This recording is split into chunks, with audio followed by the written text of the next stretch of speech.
This is one of the first major elections since Donald Trump was elected. Tonight, New Jersey sent an unmistakable message to the entire nation.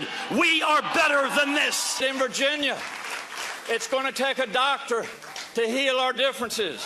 And I'm here to let you know that the doctor is in. Virginia's turning bluer all the time, and New Jersey is hardly a surprise. You learn as much from losing, if not more, than you do from winning. If they go into the next races and say, oh, he wasn't enough like Trump, we'll have even bigger victories. Well, we're half a world away, but the big election results last night, still big news in the U.S. We'll talk about the president's trip next panel, but you take a look at two big governor's races. The Commonwealth of Virginia, obviously, you have almost 9 points for the Democrat Ralph Northam, and then in New Jersey, really a blowout win for the Democrat Phil Murphy. President Trump tweeting out about the Virginia race, Ed Gillespie worked hard but did not embrace me or what I stand for. Don't forget, Republicans won 4 out of 4 House seats, and with the economy doing record numbers, we will continue to win even bigger than before. What about the fallout from all of this? Let's bring in our panel from D.C. Steve Hilton is a former advisor to British Prime Minister David Cameron and host of The Next Revolution here on Fox News Channel. A.B. Stoddard, associate editor at Real Clear Politics and host of No Labels Radio on Sirius XM. And Byron York, chief political correspondent of The Washington Examiner. Okay, Byron, the fallout from last night's big win for the Democrats. Yeah, it's good for Democrats, bad for Republicans. And I think the president's point that Ed Gillespie somehow did not embrace Trump enough just doesn't really hold water in this case, because Donald Trump lost Virginia. And the idea that since Trump himself did not win, the idea that Ed Gillespie could just be Trumpier and somehow win by doing that, it doesn't make a lot of sense. And the other thing is, it really does. It's a bad portent, I guess, for next year, because remember, presidents usually lose a lot of House members and sometimes in the Senate in their first midterms. Reagan lost 26 House members, Clinton lost 52, Obama lost 63. So barring some big unforeseen event, which could always happen, Trump's probably going to lose a bunch of them, too. Yeah. What does this mean, A.B., for tax reform? Take a listen to Senator Cornyn and Senator Schumer on the future of tax reform. A lot of what we're seeing in the stock market, seeing in terms of consumer confidence, sort of has baked in the cake the expectation that we're going to get tax reform done. So we're absolutely determined to do it, and failure is not an option. If you do fail, is the majority at risk? Failure is not an option. You want to pass this tax bill? You want to hurt the suburbs? Make our day. So does this give impetus to Republicans to say, we really need a W after these wins last night for Democrats? Brett, I agree. And Speaker Ryan said that today. Basically, it only, makes them more committed and more panicked, frankly. But I think if you're looking at the debate that they're having, trying to get to a bill on tax reform, and the nervousness of some Republicans that they might have some constituents next year who say, wait a minute, my taxes got raised and the doubling of the standard deduction didn't really make a difference and didn't help me out, and you've put me in a real jam.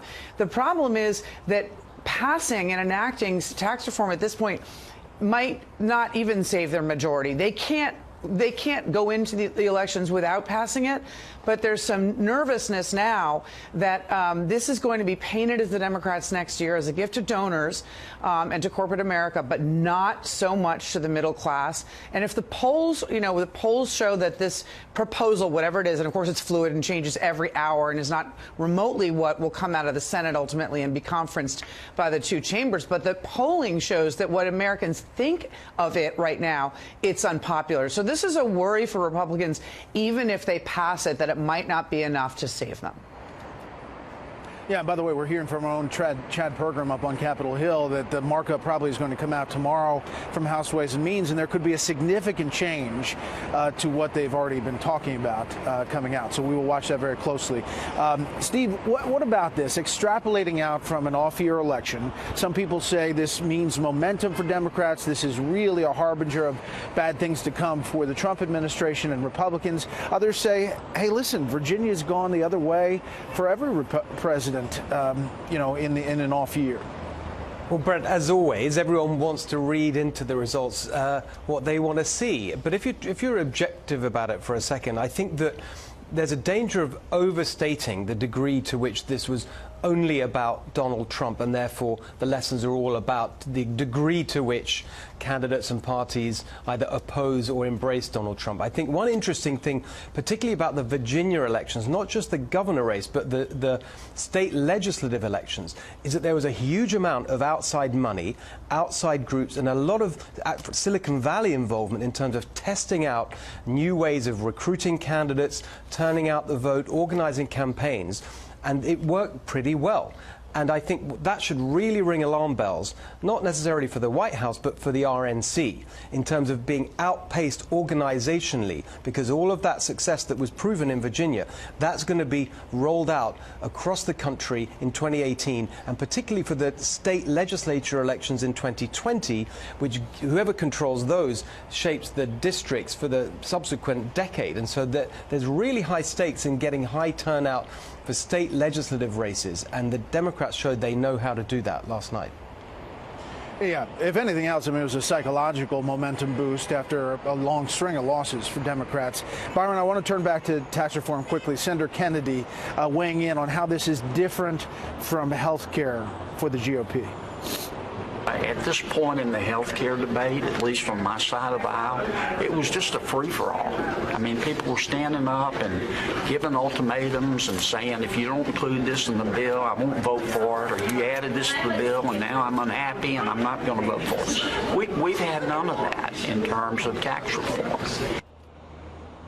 Yeah, with that said, most of what you hear from Capitol Hill is we have to get this done. Well, it better be different from Obamacare for Republicans. There's no doubt about it. The one thing that I think gives you some confidence that Republicans are going to get this done is that tax reform and cutting taxes is in their wheelhouse. They didn't know how to pass health care reform. That hasn't been their issue for a couple of generations as it has been for Democrats. Tax cutting, yes, they know how to do this. So I think that puts them on much surer ground than with health care, and I think that's what Senator Kennedy was referring to.